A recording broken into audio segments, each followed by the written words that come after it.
Kagurabachi might have a serious problem. Ever since it came out a few months ago, everyone has been talking about this new manga, and while many are saying it could be the next JJK, there's a few reasons why I think it's actually the spiritual successor of Demon Slayer. But that's the problem. Is Kagurabachi being set up for failure? With everyone saying it's going to be the next big thing, are we overlooking the inherent flaws that have already doomed its future? In this video, I'm going to discuss the techniques Kagurabachi borrows from Demon Slayer, but also discuss how it sets itself apart as something brand new. In case it wasn't already clear, this video will contain spoilers. Now, before we do anything else, we need to address the elephant in the room. The first comparison anyone will make between Demon Slayer and Kagurabachi is the fact that they both have magic swords. Demon Slayer obviously had the Nichiren swords, whereas Kagurabachi has the enchanted blades. But get this, in Kagurabachi, the sword magic is actually real. What? I know, right? Imagine saying that your characters can do all kinds of crazy magic and then it turns out that they can actually do it and it's not just canon LARPing. In case you aren't aware, I'm referring to the fact that in Demon Slayer the author made an official statement where they said that the effects of the swords aren't actually real. They're just projections that the Demon Slayers and the demons imagine themselves. Which, you know, kinda killed a huge part of the investment in the power system. 'Cause why bother, right? So Kagurabachi already has that going for it. It's worth noting that there is a difference as far as the premise of the fights. In Demon Slayers, it was demons using blood magic and then the Demon Slayers using their breathing techniques. In that case, the demons didn't really have magic so much as demon powers, and the Demon Slayers just had their swords. They couldn't use magic, obviously. But in Kagurabachi, funny enough, it's kind of more about the magic than it is the swords. The story opens up by showing how swords are made, and then we learn that there are 7 enchanted blades, but the majority of characters are either random goons or they're sorcerers, not sword users. So in this sense, Kagurabachi is actually pretty different from Demon Slayer. On paper, it looks almost exactly like it, but in reality, it's really more akin to something like JJK, where there are cursed tools, but the majority of fights hinge on magical abilities rather than the weapon-based abilities. But this doesn't make things drastically different. The more you read Kagurabachi, the more you start to understand how it hits a lot of the same emotional beats as Demon Slayer. But the power system isn't the only difference. Obviously, another difference is the art style. Actually, before I get into that, make sure to like the video if you're enjoying it so far. It's the easiest way to support the channel, and it helps spread the video to other viewers like you. Now obviously, when you look at Kagurabachi, there are things like the swords and some of the outfits that make you go, okay, so this is kinda like Demon Slayer. But naturally, if you take a panel from Demon Slayer and put it next to a panel of Kagurabachi, they look almost nothing alike. While most people know Demon Slayer for the iconic aesthetic of the anime, the manga is notorious for its much quirkier art style. In this regard, Kagurabachi clearly has the edge. Kagurabachi has a much simpler art style, whereas Demon Slayer is, well, goofy. It's got this weird, scratchy sort of look, which isn't bad, but there are times when a panel is clearly going for one thing, but it completely missed because the characters just look so goofy. But there is a downside to this. Kagurabachi may be easier to follow with its simpler art style, but where it clearly loses to Demon Slayer is in the realm of character designs. Say what you will about Demon Slayer, but in the anime and the manga, every single character is iconic. And a massive part of that is because of the personality that goes into each and every character design. You have Tanjiro's iconic jacket and earrings, you have Inosuke's silly boar head, you have Rengoku's big eyes and crazy hair, Uzue's flashy jewelry and hair. Each character that's introduced instantly gives you this wild impression about them, and it's because these character designs are so jam-packed with detail. And then you look at Kagurabachi, and it's not even close. Granted, Kagurabachi does a great job with character designs in its own right.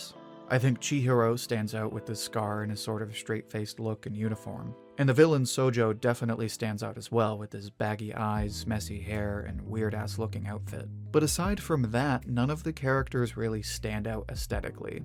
They do look good, and you even have the wacky-looking squad of characters that also fight Sojo. If I were to compare it to anything, I'd say Kagurabachi is almost like a blend of Jujutsu Kaisen and Kaiju number 8 more than anything else. The characters are rounded out and the pages have this webtoon sort of look due to there being a lack of a lot of blacks and whites and not so many grays. But the majority of the detail in the art is usually in the fights and the abilities. This results in the characters looking fairly toned down in comparison to the crazy double spreads and panels dedicated to showing off the swords and sorcery. But like I said, none of the characters have the same kind of personality as Demon Slayer's characters. Most of these characters have fairly basic designs. It does allow for other things to stand out like the action and the abilities. But it does hurt the impressions that these characters are able to give. Thankfully, Kagurabachi makes up for this in a huge way. What Kagurabachi may lack in iconic designs, it definitely makes up for in emotional investment in the characters. And this is where you start to sense why it's the spiritual successor of Demon Slayer. See, besides the flashy fights and cool character designs, the thing Demon Slayer is known for the most is its tragic backstories and tearful character moments. And a large part of that is because Tanjiro is the kind of main character that made other people vulnerable and all he wanted to do was save people. Kagurabachi is similar in the sense that our main character, Chihiro, is also a down-to-earth dude that just wants to do the right thing and defend people in need of saving. However, where this story sets itself apart is in how it deals with revenge. Tanjiro obviously wanted revenge, but he was never an edgy character. Not even once. He is easily one of the best examples of a good boy character. Chihiro is also a good boy, but he also has no problem killing people left and right. I mean, the whole second half of the first chapter shows him slicing down random goons without a moment of hesitation. At one point, he even tells another character that he leaves his big scar on his face because it reminds him of the hate he has for his father's killers. If that doesn't belong on a t-shirt at Hot Topic, then I don't know what does. Point being that Kagurabachi has a generally different tone because it uses this theme of revenge to create an environment where characters might be killed at any moment, and people lose limbs and get their torso sliced off all the time. But like I said, it still carries the same emotional weight as Demon Slayer. This is due in large part to the fact that Chihiro, like Tanjiro, carries a lot of big brother energy.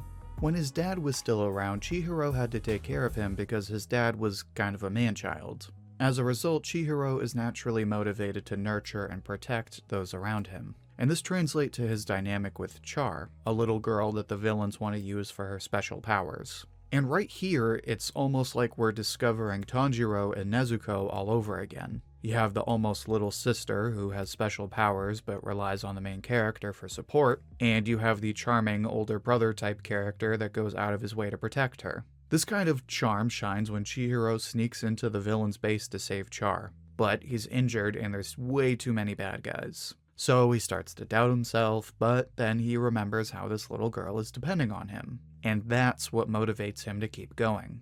It's awesome because while the story has a lot of that dark edge that we love in stories like JJK, it also has the pure, wholesome energy that made Demon Slayer insanely addicting.